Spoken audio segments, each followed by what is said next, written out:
اكرم توفيق مش عايز يجدد. كارثه. احنا ننصب الصوان ونعمل العزا وخلاص هنقفل النادي. اكرم توفيق مش عايز يجدد، كارثه، مصيبه. ايه يا جدعان، في ايه؟ ما اللي عايز يجدد يجدد، مش عايز يجدد مع السلامه.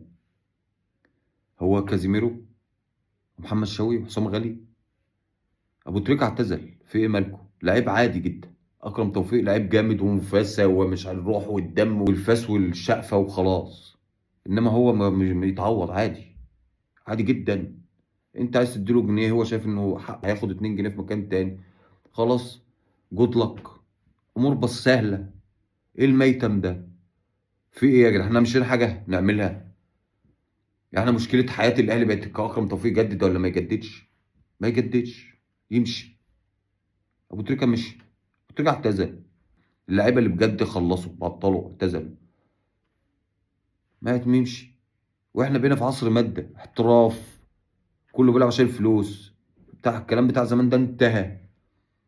رمضان صبحي راح بيراميدز عشان فلوس، امام عاشور راح الاهلي، مفيش الكلام ده، الكلام ده انتهى. اللعيب اللي بيجدد في الاهلي ما بيجددش خاطر الجمهور، عشان فلوس برضه. واللاعب اللي بيجدد في الزمالك بيجدد عشان فلوس، والخليج بقى فيه فلوس كتير قوي قوي قوي. فانت حضرتك هتديله ال 50 اللي ياخدهم في قطر، اديله، وهو ما يستاهلش ال 50 خلاص سيبه يمشي. انما بقى نعلق الكهارب ونعمل الصوان. نتمنى لحضرتك حظا سعيدا في الدوري القطري مع النادي اللي مش عارفين اسمه ده. عادي جدا، خلي الامور سهله. انا لو مكان كابتن الخطيب اقسم بالله ما انا مجدد له ب 15 وجاي له 50 يروح 50، عادي جدا. في لعيبه اهم مشت وعادي، والحياه بتستمر. في قصص كتير كتير كتير موجوده في الكوره، في الاهلي، او لو اهم. فخلي الامور سهله وبسيطه وعاديه. واكرم توفيق لعيب جامد، لعيب راجل، لعيب مفاسه، لعيب روح، لعيب شقفه، لعيب محرات، لعيب، بس لعيب عادي. عادي جدا يتعوض، عادي بمنتهى السهوله. يتعوض من جوه الفرقه حتى مش من بره. عادي جدا، اي لعيب روح وديه الجيم هيبقى تمام. ده مش طبعا مش تقليل منه، بس هو طريقته كده، طريقته كده. ده عيب ما عندوش كرة، هو عنده روح ودم واحساس واخلاص وبتاع، وكل ده تمام، ما فيش، بس يتعوض.